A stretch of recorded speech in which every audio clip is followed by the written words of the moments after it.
Di tengah wabah COVID-19, Anda mungkin merasa bosan, tetaplah di rumah aja. Tonton video ini sampai habis, semoga menjadi salah satu hiburan bagi Anda. Pada masa kira-kira 320 sebelum Masehi, Raja Alexander atau Zulkarnain pernah berwasiat kepada 3 orang putranya untuk ditugaskan berlayar ke daerah timur. Salah satu putranya ditugaskan berlayar di daerah timur Khatulistiwa. Putranya itu disebut dalam kitab Tambonya orang Minangkabau yang bernama Sultan Maharaja Diraja. Singkat cerita, pada saat Maharaja Diraja menjalankan tugas yang diberi ayahnya tersebut, saat di tengah lautan, Maharaja Diraja beserta krunya melihat sebuah daratan kecil yang berbentuk sebuah telur itik, bukan telur ayam dan bukan pula telur unta. Maka, berlabuhlah mereka ke daratan itu. Ternyata, daratan tersebut adalah sebuah gunung yang masih diliputi sekitarnya lautan. Bisa dibilang air laut belum surut setelah banjir besar Nabi Nuh alaihissalam. Gunung itu bernama Marafe. Pembahasan kali ini, sejak Gunung Merapi sebesar telur itik.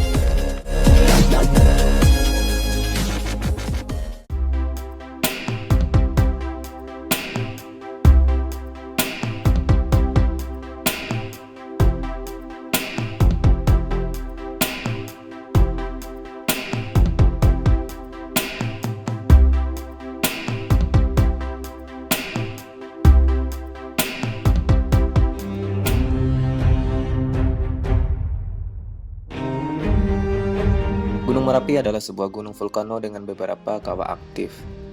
Gunung ini tergolong gunung yang paling aktif di Pulau Sumatera. Gunung ini termasuk juga gunung yang sering didaki, karena telah memiliki jalur pendakian yang tetap. Salah satu titik mulai pendakiannya adalah dari Kota Baru. Satu hal lagi yang istimewa dari mendaki Gunung Merapi adalah dalam perjalanan kita akan menemukan taman bunga abadi, atau yang lebih dikenal dengan nama Edelweiss. Tapi, pernahkah kalian mendengar kata ini? Sejak Gunung Merapi Sagadang Talua Itia. Kalau diartikan dalam bahasa Indonesia, sejak Gunung Merapi sebesar telur itik. Sebesar telur itik? Masa sih salah satu puncak tertinggi di Sumatera Barat itu hanya sebesar telur itik? Ini apakah fakta ataukah mitos?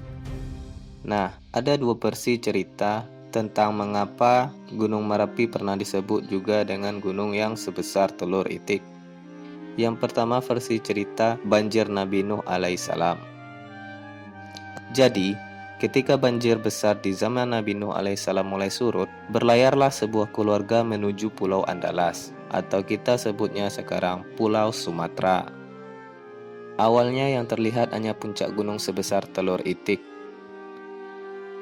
Lalu airnya mulai mengering dan mengering.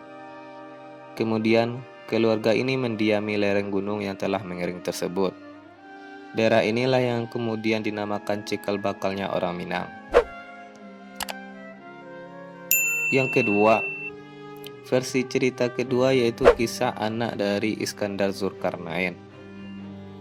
Singkat cerita, anak Raja Zulkarnain yang bernama Sultan Maharaja Diraja, ketika sampai di Pulau Seberut, Sultan Maharaja Diraja berlayar menuju pantai barat Sumatera. Rombongan melihat puncak Gunung Merapi. Saat itu puncak yang terlihat oleh rombongan hanya sebesar telur itik. Nama Merapi pada gunung ini diturunkan dari kata Marafe, yang berarti tempat yang paling tinggi. Di lereng gunung, Sultan Maharaja Diraja menemukan tempat yang sesuai untuk tinggal. Oleh karenanya, dimintalah tentara yang telah menikah untuk tinggal menetap dan mendirikan bangunan yang lebih permanen di daerah sana. Maka dilakukanlah yang namanya taruko, atau juga disebut dengan membuka daerah baru.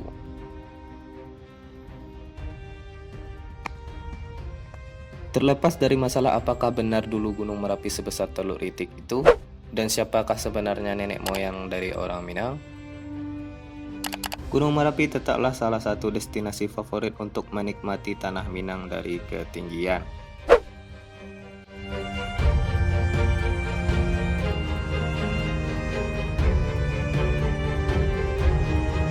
Nah, Peristiwa inilah yang digambarkan oleh mamangan adat Minangkabau yang berbunyi, dari mano titiak palito, dari telong nan barapi. Dari mano asal niniak kito, dari puncak gunung Merapi. Diartikan, dari mana titik pelita, dari telong yang berapi. Dari mana datang nenek kita, dari puncak gunung Merapi. Mamangan adat ini sampai sekarang masih dipercaya oleh sebagian besar masyarakat Minangkabau. Bagi kita yang menarik dari cerita Tambo ini adalah bukan mengenai arti kata-kata, melainkan adalah cerita itu memberikan indikasi kepada kita tentang nenek moyang orang Minangkabau. Asalnya datang dari laut, dengan berlayar yang waktunya sangat lama.